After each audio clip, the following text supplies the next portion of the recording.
Hello everyone, this is Manish.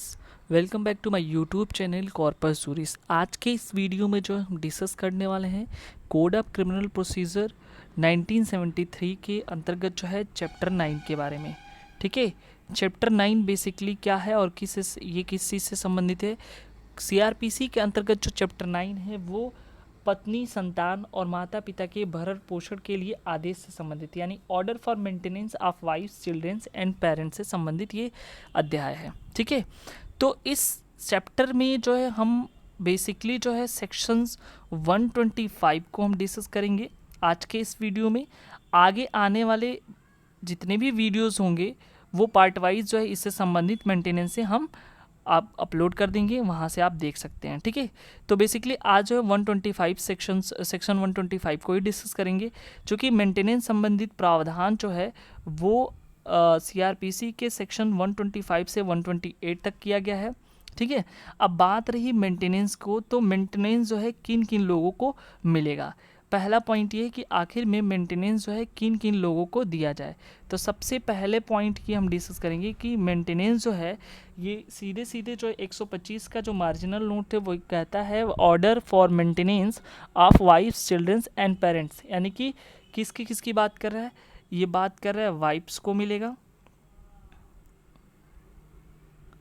ठीक है, दूसरा जो है बात कर रहा है ये मेंटेनेंस जो है चिल्ड्रन की बात कर रहा है। ठीक है, और तीसरा जो है पेरेंट्स की बात कर रहा है। ठीक है, यानी इन तीन लोगों को जो है ये मेंटेनेंस जो है पाने के हकदार रहेंगे। ठीक है, अब हम थोड़ी सी बात कर ली, ये जो कि चैप्टर जो 9 है वो जो है दांडिक प्रशासन से संबंधित चैप्टर नहीं है। ठीक है, इससे संबंधित ये चैप्टर नहीं, चूँकि ये जो है निवारक प्रकृति का चैप्टर है। ठीक है, बल्कि ये उपचारात्मक भी नहीं कह सकते, ये जो है प्रिवेंटिव जो है जिसको निवारक प्रकृति हम कह सकते हैं, इसके उद्देश्य से जो है ये बनाया गया। क्योंकि इसका उद्देश्य बेसिकली ये है कि जो जो बच्चे हैं, जो पत्नी हैं किसी व्यक्ति के, या जो पेरेंट्स हैं जो असहाय हैं, उनको जो है यदि यदि उनका जो बच्चा है जो वो यदि मेंटेन करने की कैपेबिलिटी रखता है, तो वहाँ से जो है वो यहाँ पे क्लेम करके जो है ऐसे 3 कैटेगरीज के लोग जो है यहाँ उसके खिलाफ जो है क्लेम करके जो है वहाँ से मेंटेन प्राप्त कर सकते हैं। ठीक है, बेसिकली इसका मेन जो मोटो है इसका कि जो जब अधिनियम बनाया गया तो यही सोच करके बनाया गया कि जो पत्नियां हैं या असहाय बच्चे हैं या असहाय माता या निराश्रित जो माता पिता हैं, ठीक है, वो अनुतोष प्राप्त कर सके या तमाम जो है जो जो इलीगल कामों से करने करने से बच जाएं। ठीक है, क्योंकि ये जो है मुख्यतः दो धारणाओं पर जो ये सेक्शन आधारित है। पहला, पति को अपनी पत्नी का भरण पोषण करना चाहिए, यानी यदि कोई हस्बैंड है तो उसे जो है अपनी वाइफ का क्या करना चाहिए, मेंटेनेंस करना चाहिए, मेंटेन करना चाहिए। दूसरा पॉइंट ये है कि पत्नी को पतिव्रता होनी चाहिए, उसके साथ ही रहनी चाहिए। ठीक है, ये दो पॉइंट जो है ये काफ़ी जो है बेसिकली ये इस धारा का मुख्यतः दो स्कीम है, ये दो स्कीम इस पे आधारित है।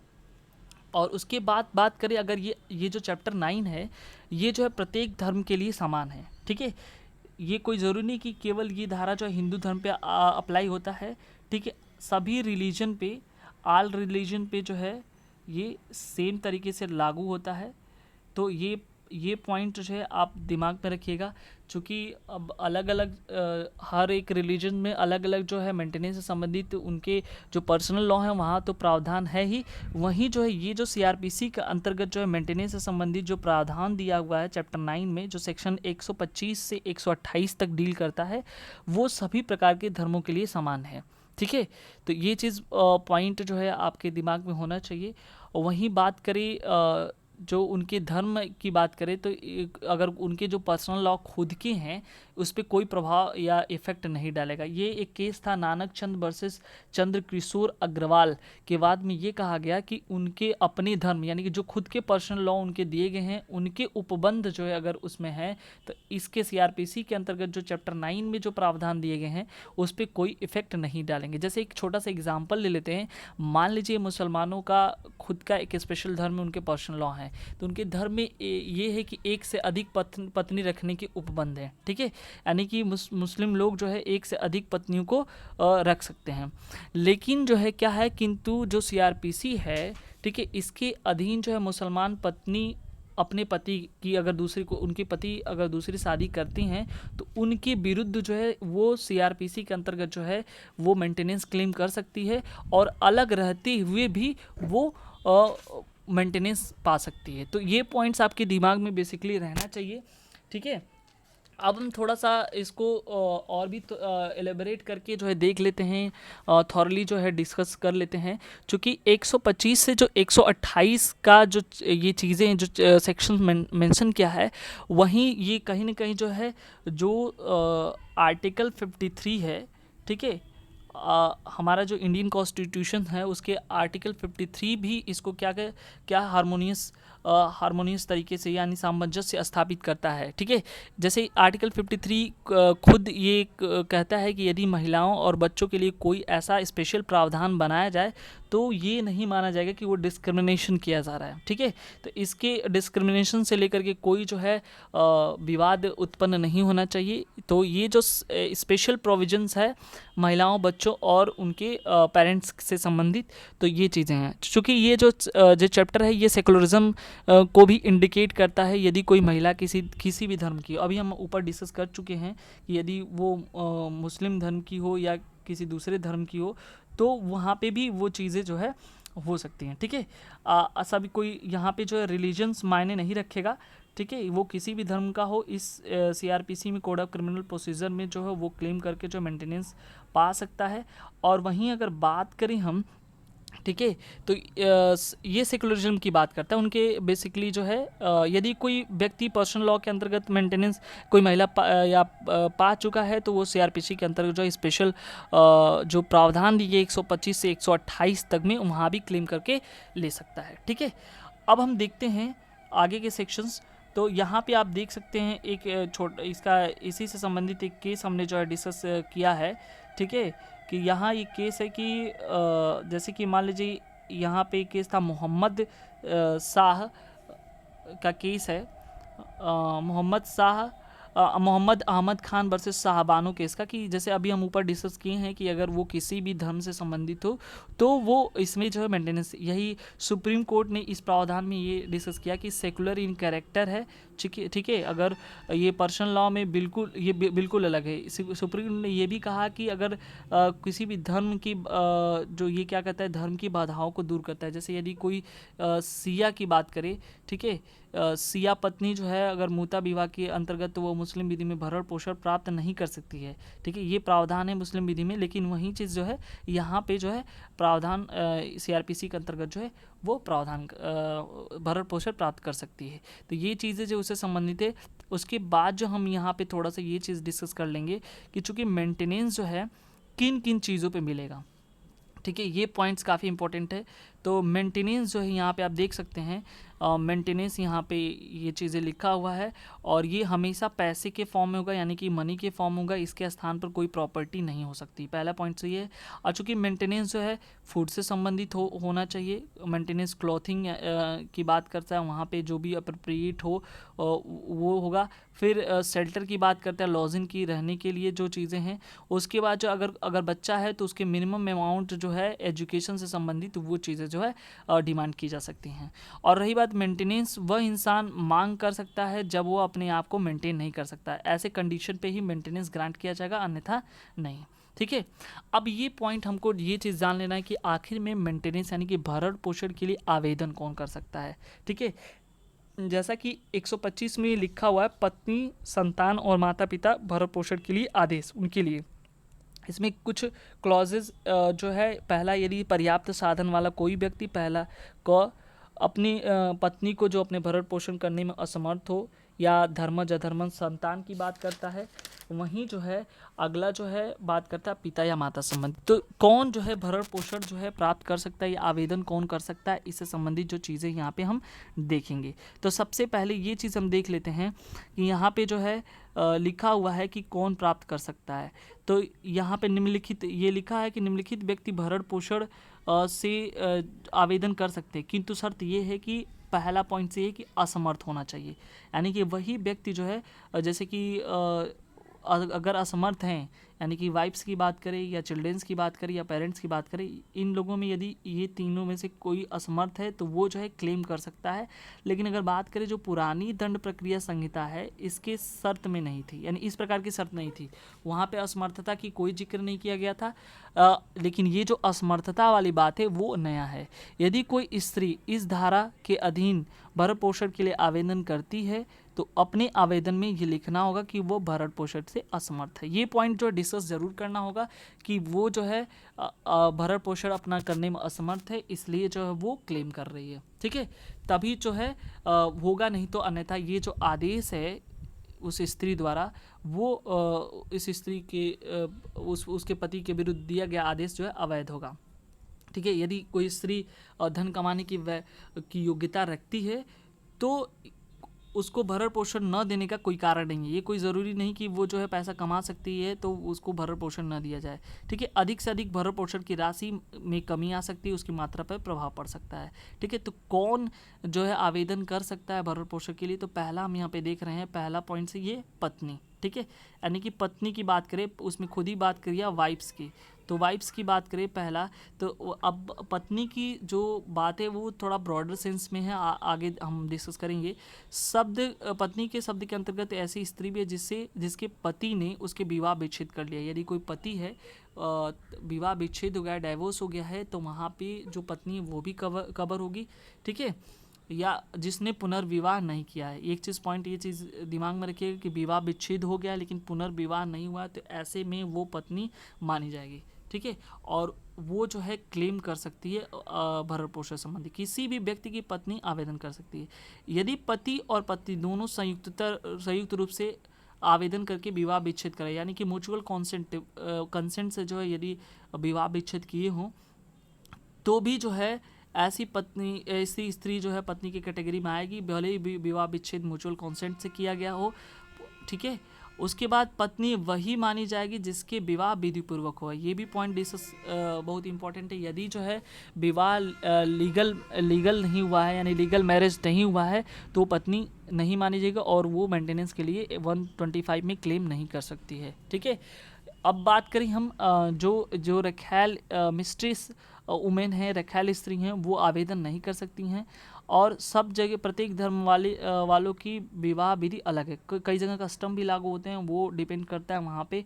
तो ये अगर रिवाज के अगर कस्टम वहाँ पे मान्य कर रहे हैं तो कस्टम के अनुसार अगर शादी नहीं हुआ है तो वो इलीगल मैरिज माना जाएगा और वो मेंटेनेंस क्लेम नहीं कर सकती है। ठीक है, अब हम थोड़ा सा ये तो केस हम डिस्कस कर लिए थे। उसके बाद दूसरी पॉइंट एक चीज़ और देख ले, ये चीज़ कि क्या कोई जो है चूँकि 125 के एक्सप्लेनेशन बी में जो है ये चीज़ें जो डिस्कस किया है वाइफ्स की कैटेगरीज को, उसके बाद जो है लीगल मैरिज वाइफ और वाइफ की तरह 2010 के अमेंड से पहले जो है 2010 की बात करें, ठीक है, 2010 में, उससे पहले जो है कोई लिव इन रिलेशनशिप में रहने वाली महिला जो है वाइफ्स की कैटेगरी में नहीं आती थी और वो जो है चूँकि क्लेम नहीं कर सकती थी। ठीक है, मेंटेनेंस का। लेकिन 2010 में एक जजमेंट आया जिसमें ये जो है ये सुप्रीम कोर्ट ने थॉरली जो है ये बोल दिया कि अगर विश्लेषण करते हुए कहा, ये चूँकि केस का नाम हम डिस्कस कर लेते हैं। केस ये है चनमुनिया वर्सेस चुनमुनिया बीरेंद्र कुमार कुशवाहा का ये केस है 2010 में ये आया। सुप्रीम कोर्ट ने ये कहा चूँकि जो protection of women domestic violence act की जो 2005 है उसमें जो है वाइफ्स लिव इन रिलेशनशिप को जो है काफ़ी ब्रॉडली जो है ब्रॉड कर दिया है। उसके अंतर्गत जो है लिव इन रिलेशनशिप में रहने वाली महिला भी रिलीफ ग्रांट किया जाता है। इसलिए जो है जो जो विधिवत्ता थे उनके दिमाग में ये था कि कहीं ना कहीं जो सीआरपीसी में जो मेंटेनेंस है उसको भी जो वाइफ शब्द है उसको ब्रॉडर इन सेंस में लेना चाहिए। और लिव इन रिलेशनशिप में जो महिला है वो इस केस के माध्यम से बताया गया कि वो भी जो है इसमें क्लेम करके, अगर कॉन्टिन्यूस लिव इन रिलेशनशिप है तो वो जो है क्लेम करके वहाँ से उसका लाभ उठा सकती है। ठीक है, उसके बाद हम बात करें और तो अगर हस्बैंड दोबारा शादी कर लिया है और उसके पर्सनल लॉ में कोई अनुमति देता है, ठीक है, मान लेते हैं अगर कोई हस्बैंड है वो दोबारा रीमैरिज कर लिया और पर्सनल लॉ अनुमति, जैसे कि हमने डिस्कस किया था कि जो मुस्लिम लॉ है उसमें जो है 4 शादियाँ मान्य हैं, लेकिन यदि कोई मान लेते कि कोई व्यक्ति जो है पहली शादी है उसकी मुस्लिम में विधि में और दूसरी शादी वो कर लेता है, तो शादी भले ही कर लेता है लेकिन जो पहली पत्नी है वो जो है क्या है कि वो क्लेम करके वहाँ से उसका लाभ उठा सकती है। ठीक है, अब हम आगे डिस्कस करते हैं। अगला पॉइंट ये है कि जो है दूसरा, धर्मज या अधर्मज अवयस्क संतान या पुत्र या पुत्री, ये जो है क्लेम यहाँ पे कर सकते हैं। ये भी पॉइंट को हम डिस्कस करेंगे। उसके बाद जो हम ये चीज़ देखेंगे कि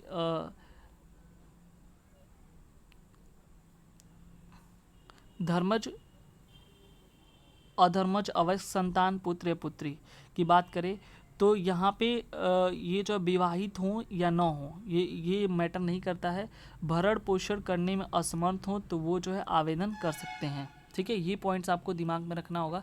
अगर बात करें जो बच्चे हैं तो बच्चे कब मांग सकते हैं, तो सबसे पहला पॉइंट ये है कि जो है ये जो है क्या होने चाहिए, धर्मज हो चाहे अधर्मज हो, पुत्र हो पुत्री हो, विवाहित हो या न हो, कोई मैटर नहीं कर सकता है। वो जो है क्या कर से आवेदन कर सकते हैं।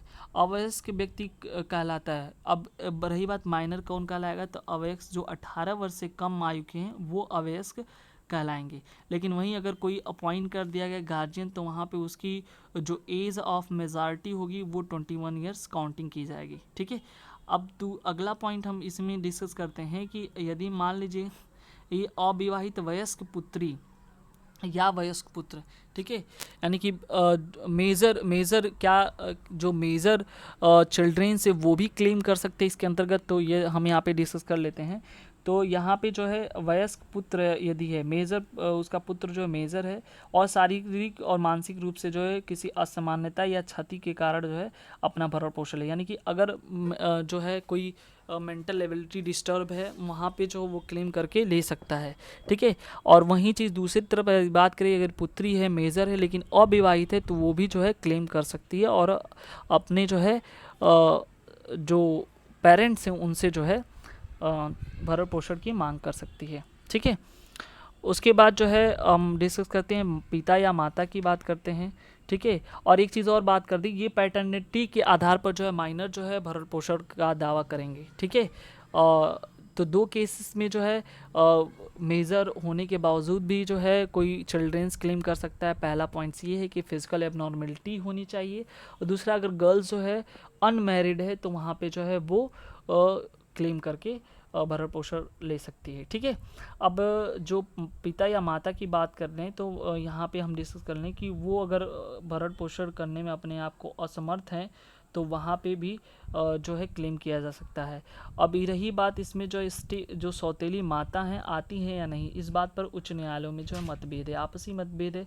महाराष्ट्र उच्च न्यायालय, मध्य प्रदेश और इलाहाबाद उच्च न्यायालय के अनुसार जो ये जो सौतेली माता हैं वो नहीं आती हैं, लेकिन कुछ जैसे गुजरात उड़ीसा के अनुसार जो है जो स्टेप मदर है उसके अंतर्गत आती है। लेकिन हम बात बता दें स्टेप मदर की, ठीक है, तो स्टेप मदर में चूँकि अगर उनका खुद का जो है बच्चा नहीं है, चूँकि यहाँ पे आप देख सकते हैं कि लिखा हुआ है अपने पिता से तात्पर्य केवल पुत्र का पिता से नहीं बल्कि वह पुत्री का है।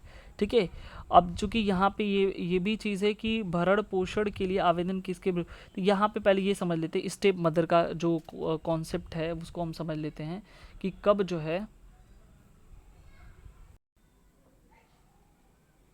बात करें स्टेप मदर की, तो यदि स्टेप मदर जो है मदर की कैटेगरी में आती है कि नहीं, चूँकि हम यहाँ पे देख लेते हैं जो मदर है, ठीक है, मदर की कैटेगरी में 2 तरह की मदर कवर होंगी। पहला जो है नेचुरल मदर और दूसरा जो एडॉप्टिव मदर। यानी कि ऐसी मदर जो है, जो अगर किसी चिल्ड्रेन को जो है अडॉप्ट की हैं, तो वो जो है इसके डेफिनेशंस में, मदर के डेफिनेशन में कवर होंगी। स्टेप मदर जो है कवर नहीं होती हैं। ठीक है, मदर की परिभाषा में जो है स्टेप मदर का कोई अस्तित्व नहीं है यदि खुद का कोई बच्चा नहीं है। ठीक है, मदर की परिभाषा में यदि स्टेप मदर का खुद का कोई बच्चा नहीं है तो वह मदर के डेफिनेशन में आ जाएंगी। यानी कि किस कंडीशन में स्टेप मदर आ जाएंगी, जब उनका खुद का कोई बच्चा नहीं है, तो वहाँ पे जो स्टेप मदर जो है मदर की परिभाषा में आ जाएंगे और वो जो है यहाँ पे क्लेम कर सकती हैं। लेकिन यदि उनका खुद का बच्चा है तो वो जो है इसमें कवर नहीं होंगी मदर के डिफिनेशन में। ठीक है, तो ये जो है यहाँ पे डिस्कस हो गया है। और रही बात जो ये चीज़ें जो है ये मेंटेनेंस क्लेम करने की बात है, तो लेजिटिमेट बच्चों पर जो है किया जाता है। फादर मदर को जो भरण पोषण देने का अधिकार है वो जायज़ बच्चों के लिए होता है। ये पॉइंट्स आपको दिमाग में होना चाहिए। ठीक है, अब हम बात करते हैं ये जो पॉइंट्स है आगे का पॉइंट जो ये है कि भरण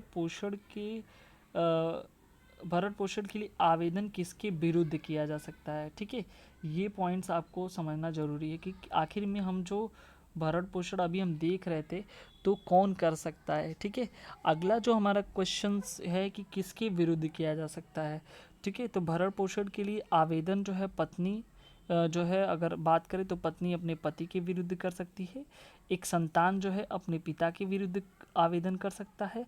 और माता पिता यदि हैं और असहाय हैं तो वो अपने पुत्र के विरुद्ध जो है भरण पोषण की मांग कर सकते हैं।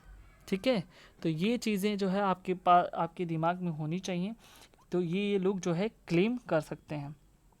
ठीक है, अब जो है हम देखेंगे यहाँ पे कि अगर बात करें पिता वर्ड की, ठीक है, शब्द पिता की बात करें तो ये इसका तात्पर्य जो है पुत्र का पिता से नहीं है बल्कि पुत्री का पिता से भी है। ठीक है, यानी कि यहाँ पे जो वर्ड फादर है वो केवल पुत्र से ही संबंधित नहीं है, वो पुत्री से भी संबंधित है। ठीक है, इस पॉइंट को हमको समझ लेना ज़रूरी होगा कि आखिर में कैसे जो है ये जो फादर का जो टर्म है वो किस तरह से जो है संबंधित है।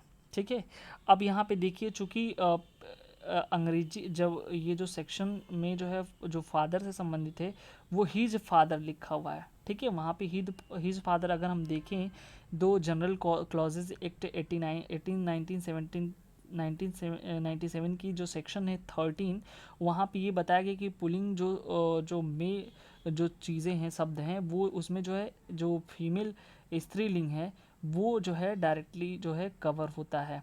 ठीक है, तो यहाँ पे इंटरप्रेट की लैंग्वेज इंटरप्रिटेशंस की बात है तो वो चीज़ें कवर होगी, यानी कि पुत्र के साथ साथ जो है पुत्री भी कवर होगी और वो भी जो है भरण पोषण के लिए जो है दायित्व है। यदि यानी कि अगर फादर कोई असहाय फादर है जो अपने पुत्र के विरुद्ध क्लेम करता है तो वो पुत्री के विरुद्ध भी क्लेम कर सकता है मेंटेनेंस के लिए, अगर वो विवाहित है तो।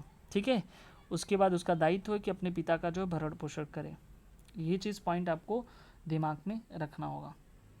ठीक है, अब हम ये चीज़ें जो है यहाँ तक तो हमारा क्लियर हो गया कि क्या क्या चीज़ें हैं, किस आधार पर जो है किया जाता है और कौन कर सकता है। ये पॉइंट जो है आपके दिमाग में जो है अच्छे तरीके से आ गया होगा। अब ये पॉइंट हमको ये चीज़ देख लेना है कि आखिर में भरण पोषण के लिए आवेदन किस आधार पे, बेसिस क्या होंगी, किस आधार पर जो है ये लोग जो है जो एलिजिबल हैं इसको क्लेम करने के लिए, मेंटेनेंस के लिए, वो कौन सा ऐसा आधार होगा जिस पे वो क्लेम करेंगे। ठीक है, तो यहाँ पे हम देख लेते हैं कि जिस व्यक्ति पर भरण पोषण का दायित्व है, जैसे पत्नी के लिए पति का, और संतान के लिए दायित्व जो है पिता का है, और पुत्र का दायित्व, पुत्र पे दायित्व जो उसके माता पिता का भरण पोषण के लिए। ठीक है, अगर वो इनकार करते हैं तो या उपेक्षा करते हैं, दो वर्ड यहाँ पे हमको समझ लेना ज़रूरी होगा कि ये जो है इनकार करना और उपेक्षा करना, ये पॉइंट हमको काफ़ी जो है चीज़ें जो है समझ लेना, क्योंकि इसका जो क्लेम है वो जुडिशियल मजिस्ट्रेट फर्स्ट क्लास के पास किया जाएगा। तो जो व्यक्ति जो है मेंटेन करने कोई अगर करने की बात करें तो वो निगलेक्ट कर रहा है जबकि उसके पास सफिशिएंट मींस भी है, ठीक है। तो यहाँ पे ये दो वर्ड जो है समझ लेना हमको ज़रूरी होगा, इनकार करना और उपेक्षा करना। ये देखने में भले ही लग रहा है कि ये एक जैसे, लेकिन दोनों में बेसिक अंतर है। कभी कभी भरण पोषण न करना जो उपेक्षा माना जाता है, अगर कोई बात करें भरण पोषण मेंटेनेंस की, तो वो नहीं दे रहा है तो उसको जो है हम लोग नेग्लिजेंस मान लेते हैं, उपेक्षा मान लेते हैं, और कभी नहीं माना जाता है। लेकिन प्रत्येक मामलों के ये फैक्ट और सर्कमस्टांसेस पे डिपेंड करेंगे, ठीक है, कि कब माना जाएगा और कब नहीं माना जाएगा। लेकिन वही बात करें, अगर कोई निगलेक्ट करता है, अगर कोई निगलेक्ट कर रहा है भरण पोषण देने के लिए, तो वो जो है यानी कि मना कर रहा है, इनकार कर रहा है, तो तभी होगा। कोई निगलेक्ट तभी कर सकता है जब डिमांड किया गया हो, ठीक है, यानी कि भरण पोषण की मांग की गई हो और अगला जो बंदा है वो जो है निगलेक्ट किया हो। तो यहाँ पे ये चीज़ें जो है समझना हमको ज़रूरी होगा। अगर हम बात करें कि जो पत्नी है, अगर करार कर लेते हैं भरण पोषण की हम लोग जो मतलब भरण पोषण का डिमांड नहीं करेंगे, और तो ये पब्लिक पॉलिसी के अगेंस्ट होगा। और न्यायालय में जो है भले ही ये चीज़ें हैं, वहाँ पे जो है इसको परिवर्तन नहीं करा जा सकता। ये अगर हम बात करें इंडियन कॉन्ट्रैक्ट एक्ट की धारा, आईसीए की धारा जो है 23 के अंतर्गत जो है ये पब्लिक पॉलिसी के अगेंस्ट माना जाएगा कि हम मेंटेनेंस का जो है वो भरण पोषण का क्लेम नहीं करेंगे। तो उसके अनुसार जो ये शून्य, ऐसे एग्रीमेंट जो है शून्य माने जाएंगे। यदि बात करें पति के नपुंसक होने से स्त्री अगर अलग रह रही हो और भरण पोषण का मांग कर रही हो, तो ये कोई उसका अधिकार नहीं है, ऐसा वो नहीं कर सकती है, ठीक है। अब हम दूसरे पॉइंट की डिस्कस करते हैं, वह उस व्यक्ति के पास भरण पोषण प्राप्त करने के पर्याप्त साधन हो, ठीक है, यानी वो व्यक्ति जो है उस व्यक्ति के पास भरण पोषण करने के पर्याप्त साधन हो, यानी कि उससे क्लेम किया जा रहा है, यानी कि कौन दे सकता है, तो जिस व्यक्ति के विरुद्ध क्लेम किया जा सकता है उसके पास पर्याप्त साधन हो।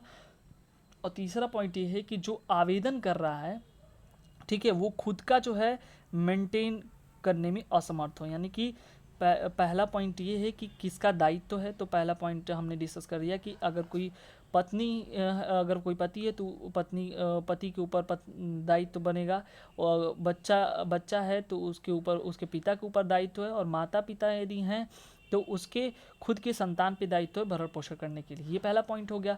दूसरा पॉइंट हमने डिस्कस किया कि जो पर्याप्त साधन होने चाहिए ऐसे व्यक्ति को भरण पोषण जिनके विरुद्ध दावा किया जा रहा है वो जो है उसको मेंटेन करने के लिए पर्याप्त साधन हो। और तीसरा, जो आवेदन कर रहा है ऐसे भरण पोषण की डिमांड कर रहा है वो खुद जो असहाय हो और असमर्थ होना चाहिए। और चौथा पॉइंट हमने ये चीज़ होना चाहिए कि जो आवेदन करता है यदि पत्नी है, ठीक है, तो वह भरण पोषण पाने के लिए जो कब अधिकारिणी नहीं होगी, यानी कि कब कोई डिमांड किया जा सकता है। ये 3 पॉइंट हमने डिस्कस किया। अब जो है किन किन कंडीशन में जो है पत्नी जो है डिमांड नहीं कर सकती। तो पहला पॉइंट ये है कि वो कॉन्टिन्यूस कोर्स ऑफ एडल्ट्री में हो, यदि वाइफ रही हो तो वो जो है डिमांड नहीं कर सकती है। विदाउट सफिशियंट रीजन से अलग रही हो, ठीक है, अब सफिशियंट रीजन से अलग रही हो। और तीसरा पॉइंट है कि अगर जो है म्यूचुअल हस्बैंड के साथ जो है ये चीज़ है कि ये कंसेंट से है कि 125 में जो है मेंटेनेंस क्लेम नहीं कर सकती है, तो लेकिन बच्चे क्लेम कर सकते हैं अगर म्यूचुअल कंसेंट से है, अलग रह रही है, ठीक है, तो वो जो है क्लेम नहीं कर सकती है। इन कंडीशन पे 3 कंडीशन हमने डिस्कस कर लिया, ठीक है। तो आई होप ये चीज़ें जो है आपको समझ में आई होंगी। तो ये तरीका था कि किन किन चीज़ों पे जो है हम ये चीज़ देखेंगे। वहीं थोड़ा सा हम ये भी डिस्कस कर लेते हैं कि आगे जो है जो प्रोविजो सेकेंड में जो है एक चीज़ दिया हुआ है, एंट्री मेंटेनेंस की बात करता है। तो एंट्री मेंटेनेंस की चीज़ें हम देख लेते हैं, कब जो है एंट्री मेंटेनेंस होगा, ठीक है, यानी कि कब कोई जो है एंट्री मेंटेनेंस का क्लेम कर सकता है। तो एप्लीकेशन क्लेम जो है, सबसे पहले ये चीज़ जान लीजिए कि जो एप्लीकेशन का क्लेम होगा, ठीक है, वो जो है जुडिशियल जीएम जो है फर्स्ट क्लास मजिस्ट्रेट के पास जो है वो ऐसा क्लेम किया जाएगा, ठीक है।